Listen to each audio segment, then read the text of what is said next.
about the USAID stuff. Yeah, but that's the thing is, if you're spending that kind of money, but the kids our school we test at the bottom of the barrel.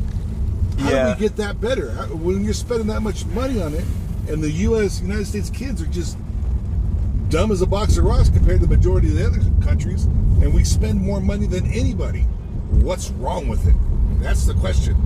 How do we fix it?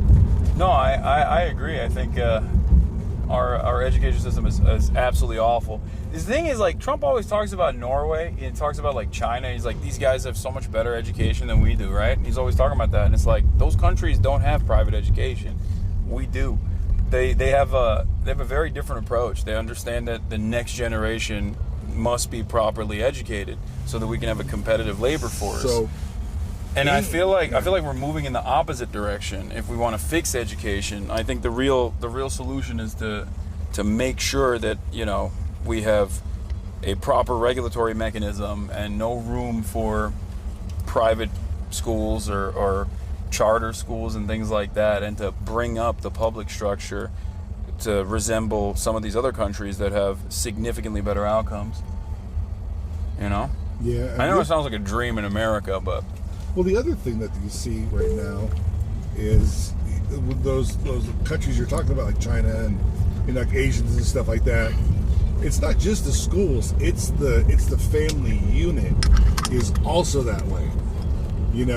It's a big deal to be, educated and smart and take care of and the parents are on top of the kids to make sure that they study, and it's just normal for them.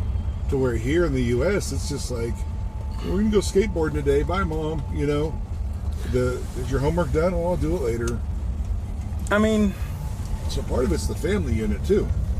Sure, but you can't control. You can't enforce culture, right? Yeah. If that's the problem, the best you can do is still try to bring up the at the government level at least, try to bring up the quality of education to the best of your ability. And make it so that people actually enjoy going to school. One of the big problems in America is school classroom sizes. Schools are so underfunded. They got 40 students to a classroom. Teachers can't deal with 40 students, it's crazy. It's disastrous. And when the product is bad, then the teachers are already overworked. They're not getting paid enough. And on top of that, they have to take care of 40 kids. Nobody wants to go to school. Nobody wants to pay attention. And then it reflects in the results. We're also more prone to pay a guy playing football or baseball millions of dollars. And that we don't too, give yeah. a crap about the people shaping our children. I mean, like my grandson, we have custody of him. He's here in the Northern District. When he first got there, he went and met, the teacher meetings and stuff. His math teacher, 122 kids for one woman. That's she has 3 classes, and she goes, well, at least he's in my class. And we're like, well, no. He goes, no, I'm physically in that classroom. She has his classroom where she's at. Then there's a camera that projects her onto 2 other classes. That's insane. Where they use aids to help. Yeah, no, that's unacceptable. And, that's so totally, utterly insane. But see, that's what I mean. That's not happening in Sweden. That's not happening in Norway. Yeah. As a matter of fact, but Sweden, it's happening here. They and did in that. Vegas, that's the other part that pisses you off too, because we get the federal, but we also have state funds. This place generates over $1 billion a month. Yeah, and you can't help the kids here. Yeah, well, they built stadiums with that money. Mm-hmm. Yep. Exactly. I think our expenditure priorities are completely out of whack, and all of that serves the interests of corporations and the wealthy rather than regular old citizens. Yeah. Oh, yeah, definitely. It's a big part of what Bernie talks about, I think, is basically getting back to some kind of common sense, some kind of normalcy in the way that the government works. Because the USAID funding stuff, when you talk, all systems go. And just swapped. Unfortunately, your driver had to cancel. Wait, what the hell? That's weird. He was watching the stream. I don't know what happened. No, he like picked it and then canceled at the same time. All right, let's see. Hold on. Oh shit, I almost ate it.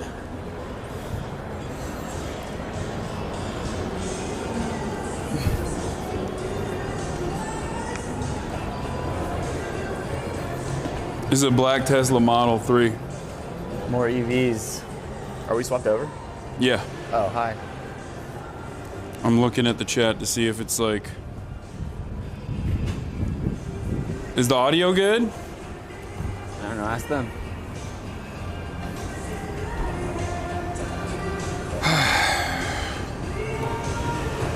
Go ahead.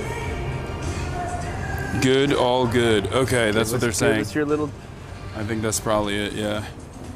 All right, everybody, we're on our way right now to the Bernard Sanders rally, the Bernie Sanders AOC rally, where they're fighting oligarchy, and I'm actually going to be able to talk to them today as well, do a little interview with them before the rally starts, but I think this is it. Yeah. Yes.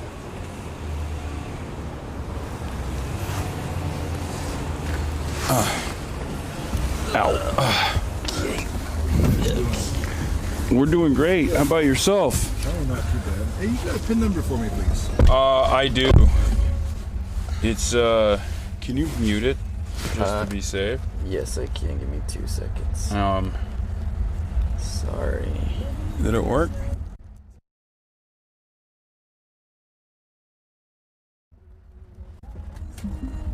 Perfect. You guys are going to the Craig Ranch Amphitheater. Yeah. It's okay. That's public, yeah. Yeah. All right. We're gonna be early. Really, what's the ETA? 53 22 minutes. Yeah, 53. Nice. I have an ND filter because it's the middle of the I day. saw. Yeah. You guys here It's for the very WPPI? dark. I can turn it up. Or what? Are you here for the WPPI? What's that? Photography convention? No. Nope. Okay. Are you? Do you do photography? I do photography, yeah. Yeah. What kind of photography? Mainly stills. That's cool. Yeah. I've been for quite a... Went to the convention the other day, checked it out. Pretty neat. Yeah. What do you guys do? We are here for the rally, the Bernie rally. Bernie rally? Yeah, there's a Bernie rally today. Bernie Sanders? Yeah. Interesting. Yeah. You like Bernie? I know him. I don't like him. I don't dislike him. Mm-hmm. I just surprised that he's having a rally right now. Yeah, he's doing a, it's time to get up off our asses and get back to work rally to try to get people to, Wow. to try to get people to ensure that, yeah, he's like, he's got smoke for everybody right now. He's got smoke for the Democrats. He's got smoke for the Republicans. He's saying like we got to do more for the citizens, for the American citizens. And I feel like the administration doing some scary stuff in general with the administrative state and talking about this guy's talking about abolishing the Department of Education today. Mm-hmm. So, it's more of a critique on that and how to move forward, try to figure out a way to get out of the bind that we're in. Well, like when it comes to the Department of Education, what are they doing for us? Because I know this, the education, they're not helping the kids. What is it doing? What is the Department of Education doing? Yeah. There's a lot of stuff that it does, specifically for like disabled students, like setting. Cool. You need all that. There's a lot of funding that it. There's a lot of funding on the programs such as that one.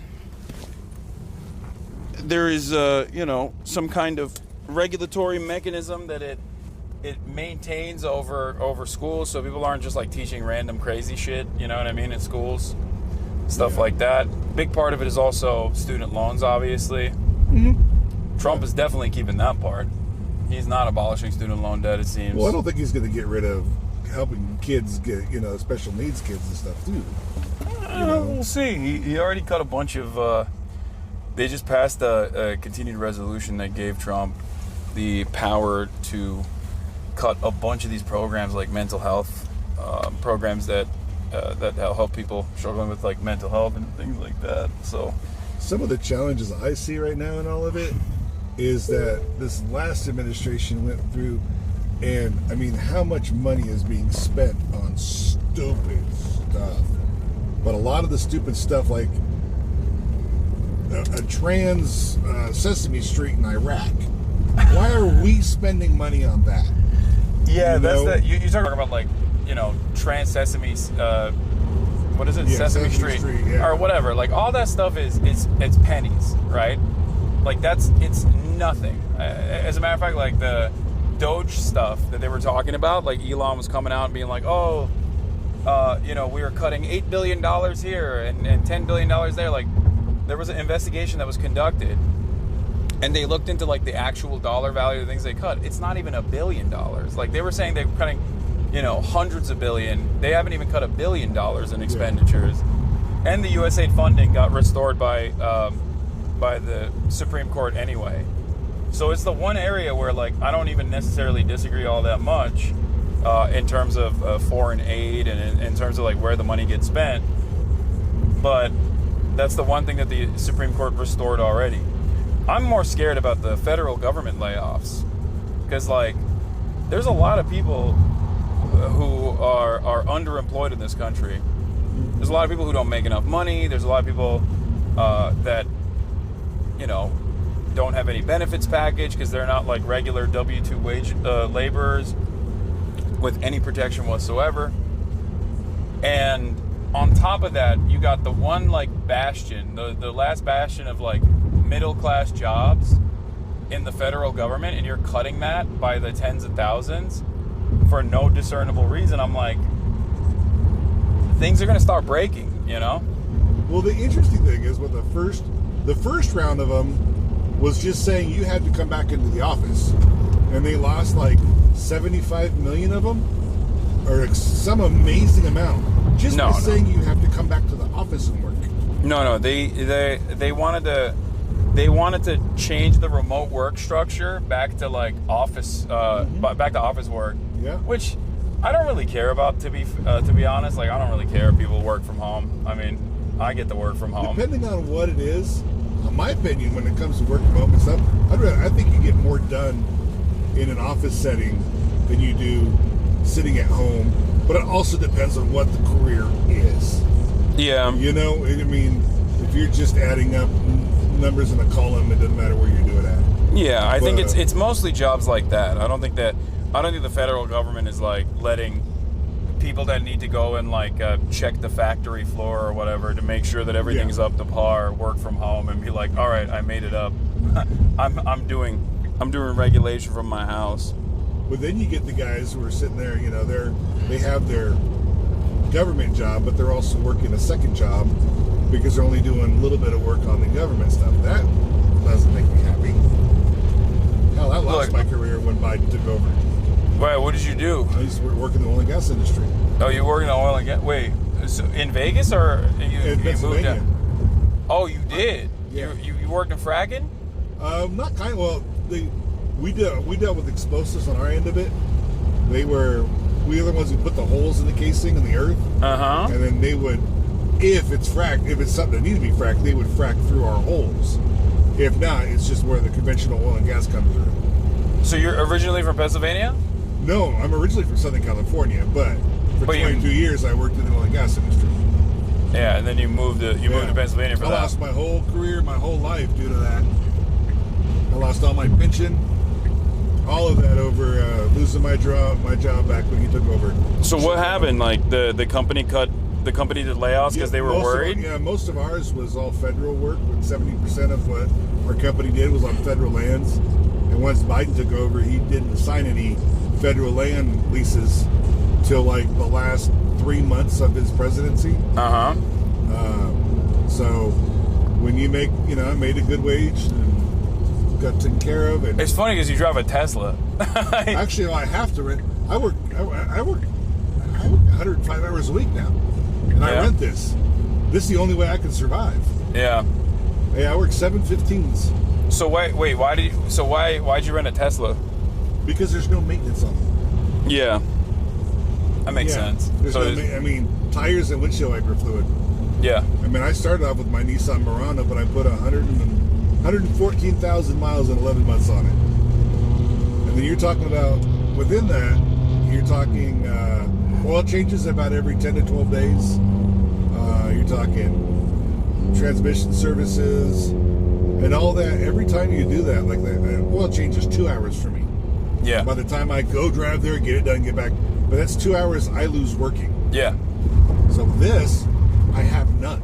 Yeah, no, for sure. About every 60,000 miles, I'll get new tires. Plus is a rent. You said your rent is, Mm-hmm. so I guess like worst case, the only downside from what I understand is that like if something goes wrong in a Tesla, it just like kind of bricks the car, so you have to just like send it in and you have to wait a long period of time to get it back. But since you're renting it, you just like rent another. I assume. Well, if something happened, I would just get a new car. Yeah. Yeah. No, and that's one of the nice things. I've never had that. I've never had that happen yet. I mean, I've had to switch in cars. Like I got almost 161,000 miles on this now.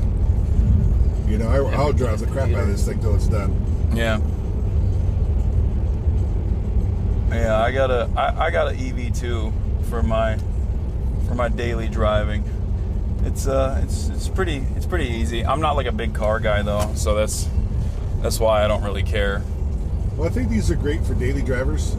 I'm not a big fan if you like want to do like road trips and stuff in them. Yeah, you can't. It's a big headache. I've done a couple little guys, like 7-8 hour drives.